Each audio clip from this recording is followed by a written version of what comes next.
Why was Remco Evenepoel so furious at the end of this sprint where he and the Quickstep leader got split in two, leading to Michael Mørkøv having to contest the sprint instead of Jakobsen? Welcome back. First race recap of the season. Got some good sprinters here at Vuelta San Juan, and like 6 sprints for them to contest. That's why we've got Bennett here with Jakobsen, Gaviria making his debut for Movistar.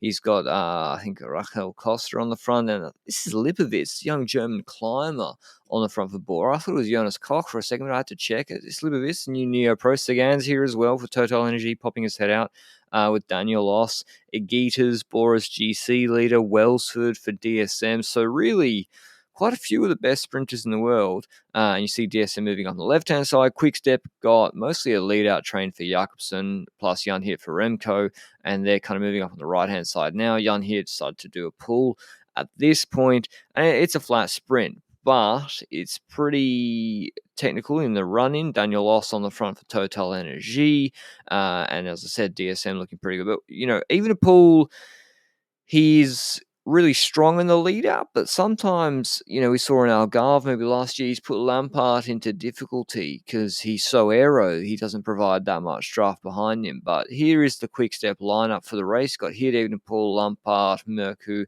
and Jakobsen. He's in the European Champs jersey. And Bora Hansgrohe, they're still doing what they did last year, and it's so effective. They come late with Mullen and Van Poppel for Bennett, and Bennett just never loses the wheel. Never lose the wheel of Van Poppel. It's like he's one of the best in the world at it.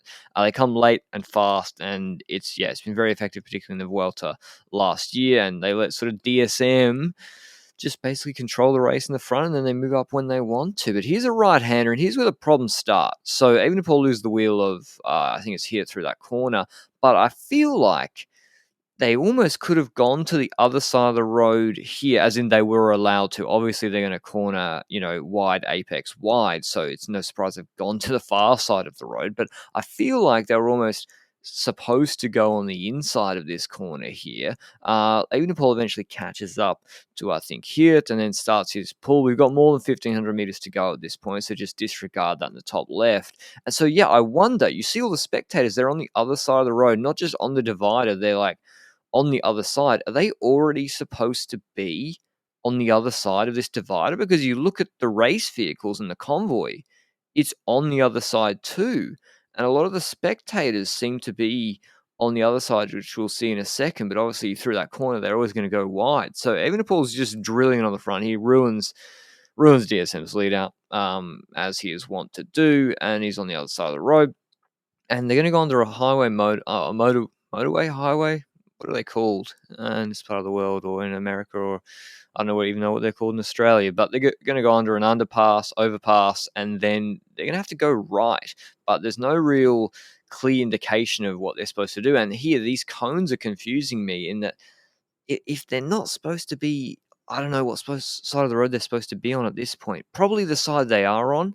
But then again, you look under the structure overhead, and there's spectators running. These spectators were on the far side of the road, and they're running to the red cone area. But that's what happened. They're on this side of the road, and from here, there's 3 seconds from this point, and more spectators running across the other side of the road. 3 seconds from this point they're supposed to go diagonally across to the sort of Flamme Rouge, but it's really not clear that that's supposed to happen. The Israel lead up for Nitzolo's on the inside, so they can sort of move over a little bit easier. But Evenepoel, he's starting to move diagonally. I don't know whether that's just to avoid the fans, or he's seen something, or whether couldn't see anyone with a flag motioning them over left. But then at this moment, he just seems to decide he's going to go the other way, even though the motorbike leading him, which is out of shot, starts to go diagonally. He just decides at this point to go the other way, whereas Lampard on his wheel doesn't. Lampard and Mørkøv, they don't follow.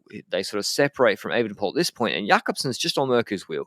He's he's not overlapping. He's almost overlapping inside, so he's not forced on the outside. and yet he's going to also go the other way. So that's what's curious about this is Lampard decides at this point he's going to follow the motorbike, and Evenepoel's going the wrong way. And then the camera angle shuts or changes, and you can see them going in different directions. But let's go back to what actually happened here. So this is the next frame after we cut from the overhead. And as you see, Lampard's decided not following the motorbike onto this slip road, and there's a divider there that you probably don't want to hop. And as I said, like, should they have always been on this side where the race convoy is, under that overpass? But Jakobsen, he doesn't always follow his lead out's wheel. Vuelta stage 13, 2021, Tour de France stage 3 last year, through the last corner, didn't follow Mercu's wheel. And as I said, Bennett always holds the wheel. And he follows Evenepoel. Admittedly, it is the wider side of the road, 2 lanes rather than 1, that Evenepoel goes on, but he goes the other way. Rather than following Mercu. And if you followed Mercu, he probably would have been okay. Or maybe he decided it was too sketchy. Maybe he didn't want to hop this.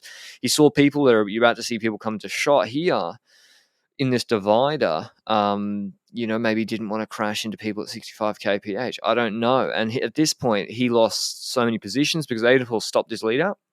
He's basically soft pedaling on the right-hand side. On the other side, he's looking over at Lampard, and Jakobsen's on that line. Whilst Lampard, I think he then looks down underneath his frame or his legs, and he sees Mercu there.